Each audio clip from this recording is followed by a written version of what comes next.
like to hold it for after the presentation, or just go ahead and read that now? Just go ahead and read it now. Okay.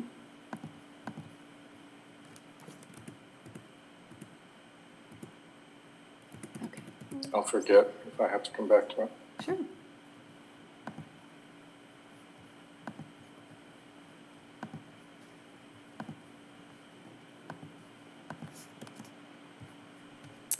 So the public comment is from Julie Habib with Sayonara Center.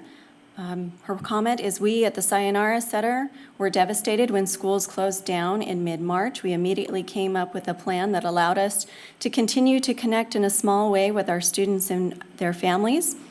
We began serving an early dinner to our students, their parents, and others in the community. With the uncertainty of everything, we wanted to do whatever we could to remind them that they are not alone and the Sayonara Center is here to help them if needed. We started with serving meals 3 days a week. Then at the beginning of May, thanks to the City of Citrus Heights, we were able to start offering dinner Monday through Friday. As much as we miss having our students after school, the meals have allowed us to connect more with the students' parents and our neighbors. We have had those receiving meals thank us over and over, and some have cried tears of gratitude and relief. At the Sayonara Center, we are a family. Life is hard and uncertain at times, but we want our community to always know they have people in their corner who love them and that they don't have to walk through life alone. We could not have done this without the generous support of the City of Citrus Heights. We are grateful. Thank you, Amy. And who's going to kick off the study session? Is that Stephanie? Yes.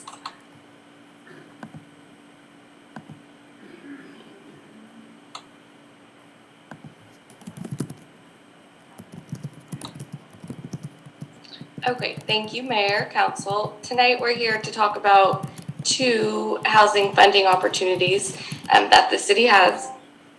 The first one is something you're familiar with already, the CDBG CARES Act funding, in which you already allocated the first phase. And then the second part is to talk about the city's application to a new program. It's called the Permanent Local Housing Allocation, and it's through the state. And we need to submit a 5-year plan for this program. So we'll go over potential projects and eligible activities. So first I'm going to start with the CARES Act, which is the federal CDBG funding. In March is when the CARES Act was enacted. And then in April, on April 23rd, is when the City Council allocated the emergency funding. This was to ensure that the city could start incurring costs to be able to reimburse itself for when HUD actually released the administrative procedures. They released the procedures after that. And then on May 28th, we brought the required amendments to our long-term plan to be able to access the funding. On June 17th, we met with the Quality of Life Committee to talk about these 2 funding sources and possible projects, activities, and get their feedback. So these recommendations or suggestions, framework that we have here are a combination of our analysis and research, and then also the quality of life recommendations from the meeting we had last week. So the total amount available is about $376,000. Phase 1 allocations were $200,000, and $75,000 is the maximum available for administration. That leaves about $100,000 for phase 2. And this gives a more detailed look at your phase 1 allocations. As you heard from Campus Life, they're now distributing community dinners and household supplies. Sunrise Christian Food Ministry is handing out emergency food and supplies. They're opening earlier and they're giving people food more often as a result of this funding. Weave is providing domestic violence services. They're able to expand with this funding and provide motel vouchers, which is a really big need for them right now. And then lastly, the Supplemental Navigator Fund. This is really assisting the police department in their efforts towards serving people who are currently homeless in our community and trying to get them onto housing. So Lieutenant Morris will provide an update on that afterward. And we spoke with each of these nonprofits about their current needs when we were doing our research for phase 2 funding, and none of them indicated that they needed more funding right now. Some of them indicated they might need more funding down the line, maybe a few months down the line, but none of them indicated a need for funding right now. So at this point, I'll turn it over to Lieutenant Morris and let him give an update on the Navigator program. Thank you very much, Stephanie. I appreciate it. Good evening, Mayor, members of City Council. This is Chad Morris, Citrus Heights Police Department. Tonight, I just wanted to give you a quick overview of some of the great work that our Navigator's been doing, but also coupling that with how she's been able to use the CDBG funding that we've had available to do some great things. So just to run through this with you real quick, the CDBG housing, the successes she's had so far, she's had 12 people in total that she's been able to house. She's been able to utilize 8 rooms to house those folks. She's got 11 people housed along with 1 minor child. And I wanted to kind of give you a little information on that because I thought it was pretty impressive based on her work and trying to reunite people and get them in a better place. So basically she has 11 clients, one of which their child was displaced. And through getting them into this motel and getting them back on their feet, she was able to reunite them with their minor child. So she was very happy. Obviously, the family was ecstatic, and we look at that as a win because that's getting them back in the right direction and getting them, back on their feet where we need them to be. So that was a great win for her. Also, noteworthy as well is the fact that she's been able to get 3 people since they've been housed in the hotel there. She's got 3 people that have successfully become employed. And then just within the last couple of days, she got 1 member into the TAY program, 24-year-old. And this was a huge win because this is an intensive hands-on program where they're basically put with a very, very specialized social worker for these really high-level, high-risk cases. So that was a big win for her and obviously 100% attributable to getting this person into housing at the motel. So really excited about that. The rest here are basically the Swiss Army knife of the Navigator, if you will, different housing options she has available to her that she's been utilizing to their fullest potential. And amongst those options there, you see she's got 29 other people housed. But I think what I really wanted to highlight is the fact that she's got 41 people housed, and of her current client base, that's 42% since the COVID epidemics hit. So she's been out really working hard and doing a great job. And then lastly, just to touch upon food and transportation, that was one line item that we initially thought was going to be much larger in terms of our expenditures. And what you'll see is it's going to become larger. But where we're at currently is we were benefiting from a great deal of donations. And also Hart was making quite a few donations for food. And so our food expenditures were quite low. But since COVID's continued on, those donations have kind of waned, if you will. And so we're now spending much more of the money that we had originally anticipated. Now we're spending on food and some on transportation. And lastly, we have money earmarked for these laundry vouchers. It's obvious what a laundry voucher is, but they're much more to the Navigator. These are a bargaining chip, if you will. And she's able to use these to basically affect these great relationships with these folks who otherwise might not want to talk to her or may not be at a place in their life where they're ready to take the next step forward in getting on the right track. So she's been able to effectively use these laundry vouchers, and she uses them as a tool to get people into different programs and to begin working with her. So she's been very successful at those, and I'm sure we'll see more success stories here in the very near future. And with that, if there are any questions, I can answer those now.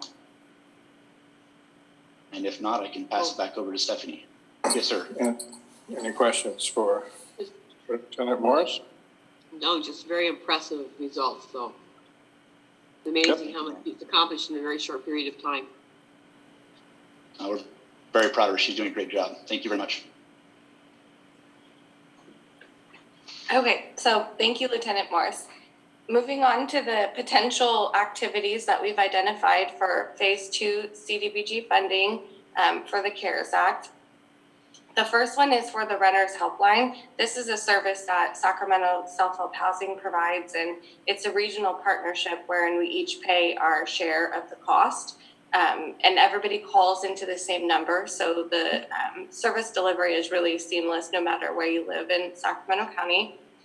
Due to the financial hardships of renters and eviction moratorium questions, they've really seen an increase in phone calls. And so the group that funds this contract, the group of cities and agencies, has decided that it's that they need another staff member just temporarily.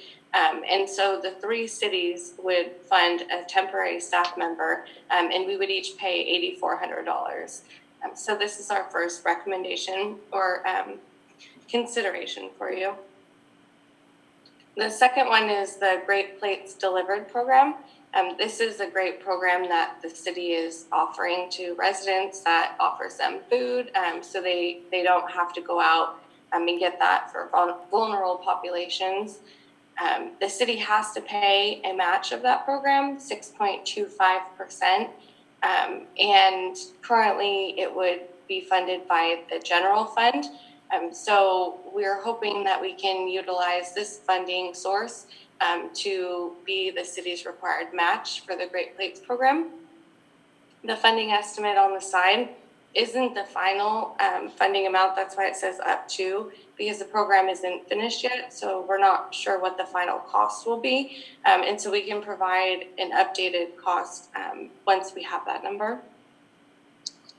There is a chance that HUD or Cal OES might tell us that we can't use the match. We've been asking, a lot of agencies have been asking for a determination, and we haven't received it yet. So our plan is, or what we're proposing, is that we would have a recommendation to fund the Great Plates Delivered match with CDBG. But if that was not eligible, or if we didn't need all of it for the Great Plates program, that we would have a backup to give the funding to public services. Because although the phase 1 grantees don't need money right now, some of them will, they say they will soon.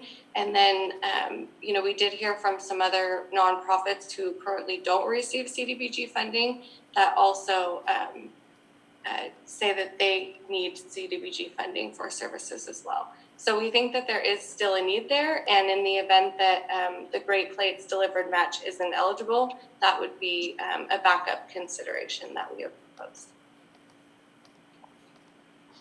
So I don't know if you have any questions now, or if you want me to go ahead and move on. Any questions for Stephanie? No. Okay, keep going. Okay, thank you. Okay, so part 2 is the Permanent Local Housing Allocation, or PLHA, and this was authorized by the big housing package that was passed in 2017, and it's a real estate transaction fee, and it's a permanent source of funding, which is really good for the city.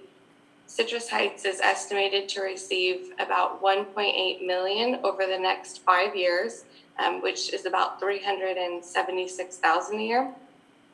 This is just a revenue projection because it's based on the actual amount of fees collected. So it's important to note that this amount will fluctuate from year to year, but this is what they're having us plan for at this point. There are a lot of eligible activities for this program. Just to highlight a few, you can do affordable housing development. You can assist people who are at risk or experiencing homelessness.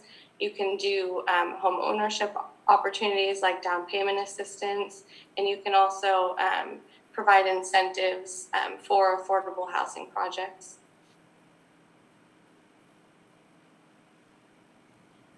In order to receive funding, it's an over-the-counter process, but the city has to have the application authorized by a city council resolution and submit the application to the state by July 27th to receive funds. The application has to include a broad description of the activities that we plan to fund, and then the percentages of the funding that we plan to fund each project.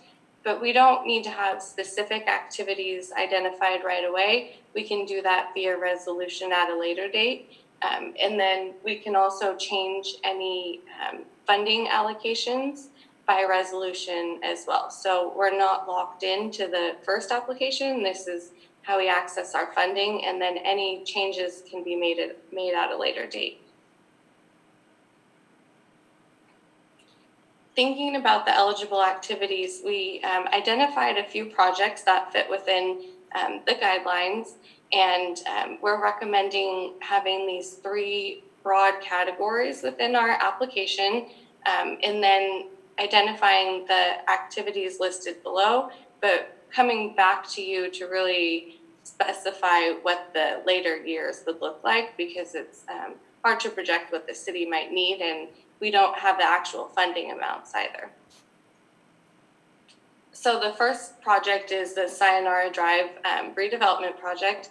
The city has an obligation to replace those housing units, and we are making progress with Sunrise Point, but we do have more units that we need to replace there. So that's one of the projects that we're proposing to identify in the application. We're also talking about doing maybe something around ADUs, having some kind of a program or incentive for homeowners. We haven't really identified the details of the program, but it's been something that has been identified in the housing element, and it might be a low-cost way to help meet our RHNA numbers for the city. In addition, we're thinking that this would be a really good funding source for the Navigator program. It's currently funded with CDBG and General Fund, and this is a permanent source of funding. So we think this would be a really great opportunity to try to move some of that cost over to this funding source, and then look and see if we can maybe expand our efforts a little more. And then lastly, we're hoping that this could help with our first-time homebuyer program, because it is allowed.